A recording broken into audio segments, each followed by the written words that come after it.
আসসালামু আলাইকুম প্রিয় কৃষক ভাইরা, আপনারা যারা দেশের বিভিন্ন স্থান থেকে স্কয়ার পেস্টিসাইডের এই ভিডিওটি দেখছেন, তাদের সকলকে স্কয়ার পেস্টিসাইড ইউটিউব চ্যানেলের পক্ষ থেকে জানাই আন্তরিক শুভেচ্ছা এবং অভিনন্দন।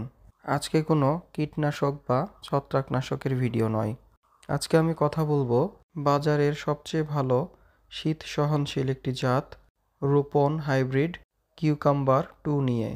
এই শসাটি বাজারজাত করেছে স্কয়ার ক্রপ কেয়ার ডিভিশন। চলুন তাহলে শুরু করা যাক। এই রোপন হাইব্রিড শসা 2 সাধারণত সেপ্টেম্বর মাস থেকে শুরু করে ফেব্রুয়ারি মাস পর্যন্ত রোপণ করা যায়। বিশেষ করে এটি একটি শীত সহনশীল জাত, তবে গ্রীষ্মকালে এর ফলনও ভালো হয়, কিন্তু শীতের তুলনায় কম। এই হাইব্রিড শসার রং হবে গাঢ় সবুজ এবং এই শসার গায়ে সাদা ডোরাকাটার দাগ থাকবে, দেশি শসার মতো।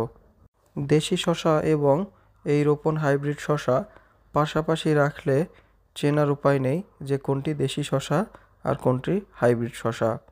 এই শসার দৈর্ঘ্য হবে আনুমানিক 18 থেকে 20 সেন্টিমিটার পর্যন্ত এবং এর ওজন আনুমানিক 260 থেকে 280 গ্রাম পর্যন্ত হয়ে থাকে। কোনো কৃষক ভাই যদি এই জাতের শসা রোপণ করে, তাহলে শসার বীজ রোপণের 45 দিনের মধ্যেই ফসল সংগ্রহ করতে পারবেন ইনশাআল্লাহ। এই শসার সবচেয়ে গুরুত্বপূর্ণ দিক হলো প্রত্যেকটি গিটে গিটে প্রচুর পরিমাণে শসা ধরে। কেউ যদি চান, আপনারা এই শসা লাগিয়ে দেখতে পারেন, ইনশাআল্লাহ খুব ভালো ফলন পাবেন।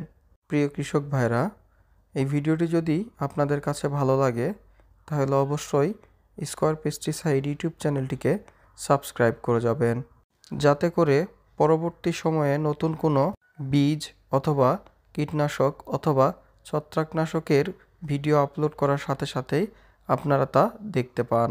সবাই ভালো থাকবেন। আল্লাহ হাফেজ।